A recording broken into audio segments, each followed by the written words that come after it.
Title 42 was supposed to end yesterday, but a Louisiana judge blocked the Biden administration from rolling back the controversial public health care policy on Friday. This coming after a Politico poll found that 55% of Americans agree that Title 42 should stay in place. Joining us now from the Eagle Pass border, Staff Lieutenant for the Texas Highway Patrol, Christopher Olivarez, back with us. Christopher, great to have you back on this morning. It's good to see you. I want to get your take on Title 42 staying in place, at least for now, and what you make of the fact that 55% of the American people, adults in this country, say Title 42 should stay in place. Good morning, Rob. So, right, that tells you right there that the American people are frustrated. They do believe that Title 42 is a very effective policy, even though it's a health policy. It is a vital tool for law enforcement, especially with Border Patrol, because they're able to expel some of these immigrants back to their countries. So right now, I was in Eagle Pass yesterday, and of course, that's the area right now that we're seeing increased activity, an increased flow of immigrants coming across the border, families, children, unaccompanied children as well. So it's a very vital tool. But again, it all falls back into what the federal government is doing right now. I mean, they're still trying to get rid of Title 42.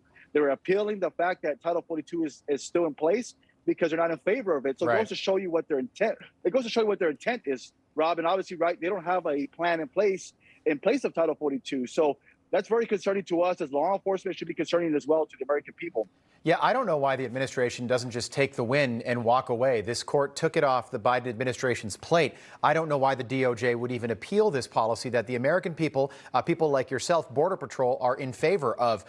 Can you talk about who you're seeing crossing the border right now? I know that 6 months, a year ago, yes, we were seeing a lot of families with young kids crossing the border, the majority, actually.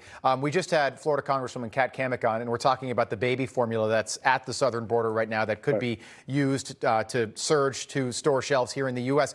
Are we still seeing families, or is it a lot of single males at this point, single adults? It's a combination of the two. So the vast majority are families, unaccompanied children as well, not only in the Eagle Pass area, but throughout the southern border from the Rio Grande Valley, also in the Big Bend, West Texas area, and also in Arizona. We're seeing these large groups of families come across, but also single adults. We're also still seeing single adults come across the border. And most importantly, those gotaways that we always talk about, those single adults that are trying to get away and avoid apprehension from law enforcement, that's concerning because, again, we don't know who these individuals are, what their backgrounds are, and where they end up.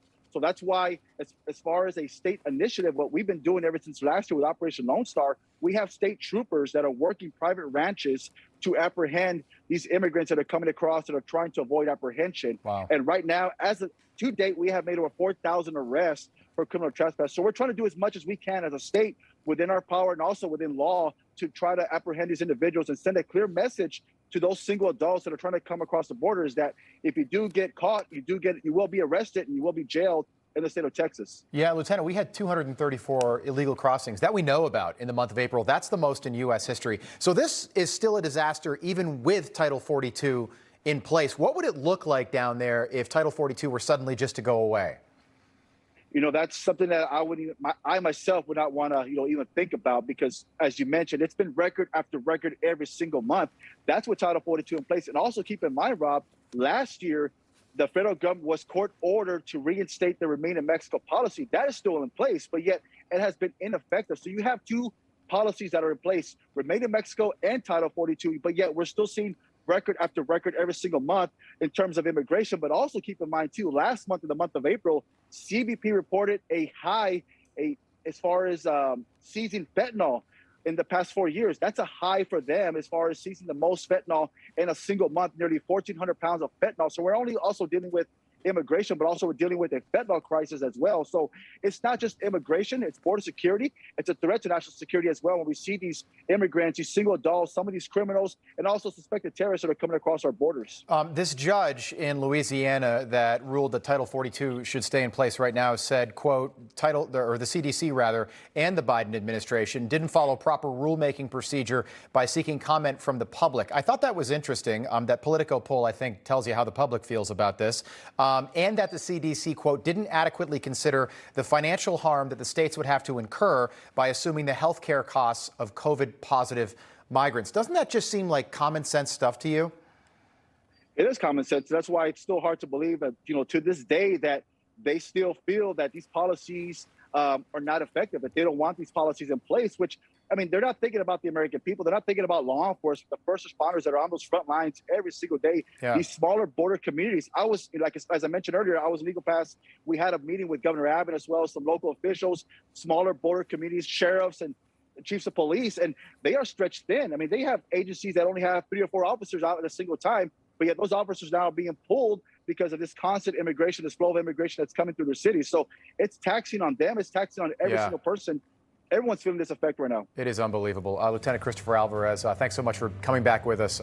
Big primary happening in the state of Texas today, so a lot of people are going to let you know how they feel about the crisis at the border by voting. Expecting a record turnout for a primary, which is unbelievable. Thanks so much, Lieutenant. Good to see you. Hey, I'm Rob Finnerty. Thanks for watching. If you enjoyed this video, please join the conversation in the comments below. Don't forget to subscribe, too.